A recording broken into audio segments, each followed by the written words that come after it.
उत्तर प्रदेश में बिजली विभाग अब धरने प्रदर्शन पर उतर आया है और साथ ही साथ सरकार को आवाज दे रहा है। कह रहा है कि प्राइवेटाइजेशन यानी कि निजीकरण के विरोध में सभी कर्मचारी खड़े हो गए और एकजुट हो गए हैं। उनका मानना है कि विद्युत विभाग में जिस तरीके से निजीकरण किया जा रहा है वो पूरी तरीके से वह रोकना चाहते हैं और उसको लेकर ही अब ये लोग अपना मीटिंग कर रहे हैं, धरना प्रदर्शन कर रहे हैं, सांकेतिक धरना प्रदर्शन कर रहे हैं और गुहार लगा रहे हैं उत्तर प्रदेश की सरकार से और केंद्र की सरकार से कि इनका जो विद्युत विभाग है उसका निजीकरण ना किया जाए। ये सभी विद्युत विभाग के कर्मचारी हैं जो काफी समय से इसके लिए संघर्ष कर रहे हैं। हम पूछते हैं उनसे, ये बताइए क्या नाम है आपका? पीके दीक्षित। आप लोग जो मांग कर रहे हैं क्या वो मांग है और क्या चाहते हैं? देखिए, हम लोगों की कोई मांग नहीं है।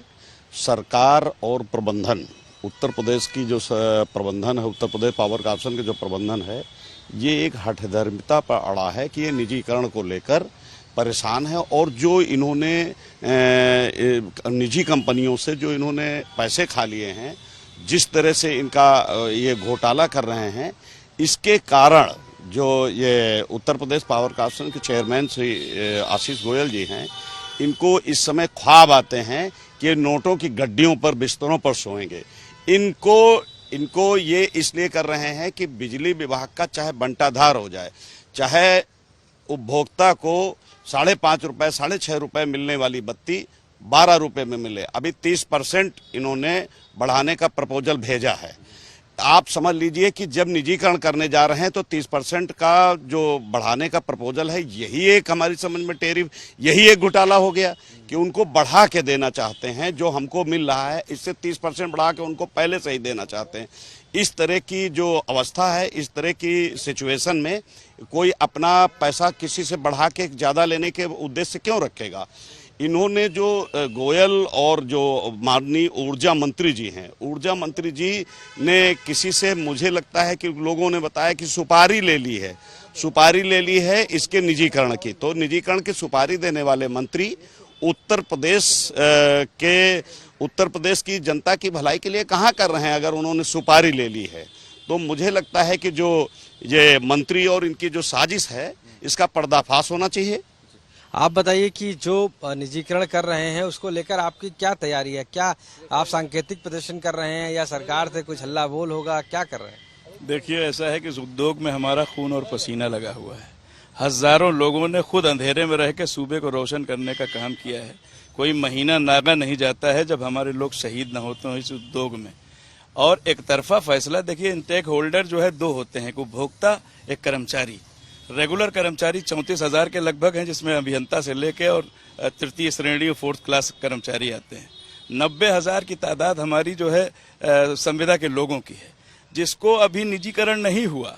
इन्होंने कहा निजीकरण में किसी का अहित नहीं होगा। अहित तो आपने निजीकरण करने से पहले कर दिया। 25,000 संविदा के कर्मचारियों को बाहर निकाल दिया इन्होंने बिना किसी नोटिस के। 10-10, 15-15 साल से खून और पसीना बहा रहे हैं वो लोग। एकदम से लोकतंत्र की हत्या हो रही है इस उद्योग में। और कम से कम 5,000 कंप्यूटर ऑपरेटर निकाल दिए कि इनकी जरूरत नहीं है। 10 से 15 साल तक वो जरूरत बने रहे, आज इनकी जरूरत नहीं है। हमारे ही सपनों को ये बेच देंगे बिना हमसे पूछे। हमारे भविष्य का फैसला ये कर रहे हैं। ये होते कौन है हमारे भविष्य का फैसला करने वाले? हमसे पूछा तक नहीं गया। पिछले 5 महीने से संयुक्त संघर्ष समिति में सारे लोग आंदोलन कर रहे हैं कि हमारी फरियाद सुनी जाए, हम फरियादी हैं। लेकिन आज तक सिर्फ 2 बार, वो भी एक एक्सीडेंटल वार्ता हुई जिसमें हिटलर के अंदाज में बात की गई कि जिनको निकाल दिया है उनको रखा नहीं जाएगा, ऐसा नहीं किया जाएगा, वैसा नहीं किया जाएगा। माननीय मुख्यमंत्री जी ने हमारी पीड़ा 2018 में भी ये लोग लगे हुए थे 5 शहर को बेचने में। 7 जिलों का सर्विस प्रोवाइडर बदल रहे थे। उसके बाद इन्होंने 2020 में इन्होंने 21 जिले पूर्वांचल के बेचने का प्रयास किया। हम सारे लोग आंदोलित हुए और माननीय मुख्यमंत्री जी ने हमारी पीड़ा को समझा और आज वो नहीं, क्या नाम है, निजीकरण घरानों को सौंपा गया। अब एकदम से ये प्रबंधन को ये सपना आ गया कि साहब अब ये घाटा, ये मीट आउट नहीं होगा। घाटा इनकी वजह से है। हम लोग तो जहां पे 2.5 लाख अधिकारी, कर्मचारी और संविदा के लोग होना चाहिए, वहां पे मात्र 90,000 और 34,000 है। 3,87,00,000 उपभोक्ता हैं जिनकी खिदमत में हम सारे लोग लगे हैं। 18 घंटे हम ग्रामीण क्षेत्रों में बिजली दे रहे हैं, 20 घंटे हम नगरीय क्षेत्र में दे रहे हैं, 24 घंटे शहरों में बिजली दे रहे हैं। तो ऐसे हवा में नहीं होता है। जितनी भी पॉलिसी इन्होंने आज तक हम पे थोपी, वो सारी पॉलिसी पे हम खरे उतरे। और उसके बाद आप हमको अप्रिशिएट करने की जगह भी आपने महाकुंभ देखा। महाकुंभ में माननीय मुख्यमंत्री जी ने अप्रिशिएट किया, माननीय प्रधानमंत्री जी ने अप्रिशिएट किया, माननीय ऊर्जा मंत्री जी ने अप्रिशिएट किया कि हम सैल्यूट करते हैं बिजली के कामगारों को। क्या जबरदस्त बिजली थी, नासा तक ने दिखाया, पूरे वर्ल्ड ने हमारी सराहना की। ऐसी स्थिति में हमको जो है वो अप्रिशिएट करने की जगह हमें सड़क पे ला दिया गया। आज 25,000 घरों में चूल्हे नहीं जल रहे हैं। हम आपके चैनल के माध्यम से अपील करना चाहते हैं माननीय मुख्यमंत्री जी से कि जितने लोगों को बिला वजह बाहर निकाला गया है उनको सबको रखा जाए और निजीकरण का फैसला जनहित में टाल दिया जाए। क्या आप लोगों के आगे क्या होगा? क्या आप लोग कोई बड़ा हल्ला बोल करेंगे? कि सरकार लगातार आप लोग प्रदर्शन काफी समय से कर रहे हैं, लेकिन सरकार के कानों पर जू नहीं रोक रही। देखिए, ये निजीकरण का तो एक सिर्फ नाम है, इसके पीछे बहुत बड़ा घोटाला है। हम ये कहते हैं कि ये निजीकरण का नाम लेके उत्तर प्रदेश का सबसे बड़े घोटाले को अंजाम दे रहे हैं। कैसे? आपने देखा होगा, ट्रांजैक्शन कंसल्टेंट का नाम है ग्रांट थॉर्टन। ग्रांट थॉर्टन ने कहा था हमारे पास पिछले 3 साल में कोई पेनल्टी नहीं लगी है, जो कंसल्टेंट है जिसपे ETF का निर्णय हुआ है। जबकि अभी 2024 फरवरी 2024 में ही $40,000 का उस पर जुर्माना लगा है। उस सब कुछ छुपाते हुए जब ये चीज खुल गई पब्लिक में, तब पावर कॉर्पोरेशन के चेयरमैन जो है उसकी फाइल को दबा के बैठे क्योंकि उसको ब्लैकलिस्ट ना करना पड़े। तो ये सब घोटाला हो रहा है। अब देखिए, आप लगातार देखते जा रहे हैं कि पावर कॉर्पोरेशन प्रबंधन कह रहा है किसी की छटनी नहीं होगी, किसी की नौकरी नहीं जाएगी, सबको विकल्प दिए गए। अब आप देखिए, सरकारी नौकरी के लिए उन्होंने पहला विकल्प क्या दिया? पहला ये है कि आप प्राइवेट कंपनी के काम करने के लिए आपकी नौकरी नहीं जाएगी। तो आदमी इंटरव्यू देके, पेपर देके, पास करके, एग्जाम देके आया है प्राइवेट कंपनी नौकरी करने के लिए, उसकी सेवा शर्तें तो वही खत्म हो गई। दूसरा कह रहे VRS ले लीजिए। भैया, हम नौकरी छोड़ने के लिए थोड़ी नौकरी में आए थे, नौकरी करने के लिए आए थे, क्यों ले लेंगे? और अगर इतना ही है तो चेयरमैन साहब खुद VRS लेके चले जाए छोड़ के, जो है दूसरी प्राइवेट कंपनी में। और देखिए, ये सब तो कहने की बात है, इसके पीछे बहुत बड़ा भ्रष्टाचार है। माननीय मुख्यमंत्री जी को बताया नहीं जा रहा कैसे। दूसरी बात समझिए, 66,000 करोड़ रुपया का बकाया है दक्षिणांचल पूर्वांचल में, जिसको बेच रहे हैं ये लोग। जो टोरेंट पे बकाया था, आगरा में टोरेंट कंपनी है, उस पर 2200 करोड़ रुपया का बकाया था उस समय। और नियम ये था कि वो वसूल के पावर कॉर्पोरेशन को देगा। उसने सारा पैसा वसूला, लेकिन पावर कॉर्पोरेशन को नहीं दिया, 1 भी रुपया, सब खा गया वो। ऐसे ही 66,000 करोड़ रुपया का ये खा जाएगा ये, और इसमें सब बंदरबांट होगा, प्राइवेट कंपनी का भी बंदरबांट होगा, सबका हिस्सा उसी में। 66,000 करोड़ रुपया का ये घोटाला है। अब मजे वाली बात देखिए, टोरेंट में हम जो है बिजली खरीद के दे रहे हैं 5.5 रुपया की उसको पर यूनिट, और वसूल रहे हैं 4 रुपए 36 पैसा।